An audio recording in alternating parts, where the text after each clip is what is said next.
ಕಾಯ್ತಾ ಇರ್ತೇನೆ. ನಿಮ್ ನಂಬಿದವರು ಇರಲ್ಲ, ನಮ್ಮ ನೆಂಟರು, ನಿಮ್ಮ ಅಕ್ಕಪಕ್ಕದವರು, ನಿಮ್ ಬಂಧು ಕೊನೆಗೆ ಗಂಡ ಹೆಂಡತಿ ಗಂಡ ಸ್ವಲ್ಪವರೆಗೂ ಅಷ್ಟೇ.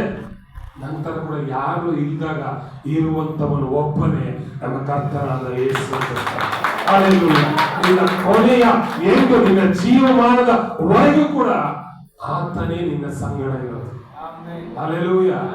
ಹೇಳಿ, ಯುಗದ ಸಮಾಪ್ತಿವರೆಗೂ ಎಲ್ಲಾ ದಿವಸ ನನ್ನ ಸಂಗಡ ಇಮ್ಮಾನುವೇಲ್ ಇದ್ದಾರೆ.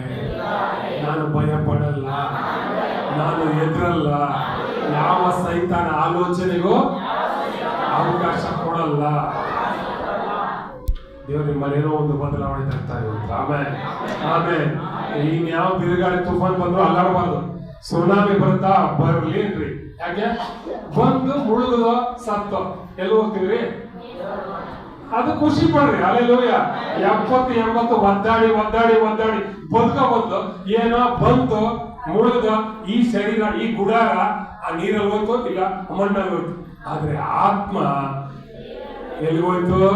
ತಂದೆಯಾದ ದೇವರ ಬಳಿಯಲ್ಲಿ, ಕ್ರಿಸ್ತನ ಬಳಿಯಲ್ಲಿ ಸಾವಿರಾರು ವರ್ಷಗಳ, ಎಷ್ಟೋ ವರ್ಷಗಳ ಕಾಲ ನಿತ್ಯ ಜೀವವನ್ನು ಅನುಭವಿಸುವಂತ ಭಾಗ್ಯ ದೇವರು ಕೊಟ್ಟರು. ಇದನ್ನು ನೆನೆಸಿಕೊಂಡ್ರೆ ನಾವು ಭಯ ಪಡಲ್ಲ, ನಾವು ಎದ್ದಲ್ಲ.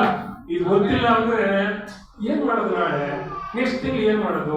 ಈ ಸಂಬಳ ಎಲ್ಲಿ ಕಟ್ಟಬೇಕು? ಆ ಗಾಡಿಗೆ ಎಲ್ಲಿ ಕಟ್ಟಬೇಕು? ಈ ಸಾಲ ಎಲ್ಲಿ ಕಟ್ಟೋದು? ತಲೆ ಕೆಡ್ಸ್ಕೊಂಡು ಮೈಯೆಲ್ಲ ಪರ್ಚ್ಕೊಂಡು ಏನ್ ಮಾಡ್ಬಿಡ್ತೀಯ? ಉಲ್ಟಾ ಮಾಡಕ್ಕಾಗುತ್ತೆ ನಿನ್ ಲೈಫ್ ಅಂದ್ರೆ. ಹಲ್ಲೆಲೂಯಾ. ದೇವ್ರು ಗೊತ್ತಿಲ್ಲ ನೀನು ಉಂಟು ಮಾಡಿದ ದೇವರು ನಿನಗೆ ಏನ್ ಕೊಡ್ಬೇಕಂತ. ಹೌದಲ್ವ? ಹೇಳ್ರಿ, ನೀನೇ ನಿನ್ನ ಮಕ್ಕಳಿಗೆ ಏನೆಲ್ಲ ಕೊಡ್ಬೇಕಂತ ರೆಡಿ ಮಾಡಿ, ಸಿದ್ಧ ಮಾಡಿ, ಸೇವ್ ಮಾಡಿ, ಬ್ಯಾಂಕ್ ಅಲ್ಲಿ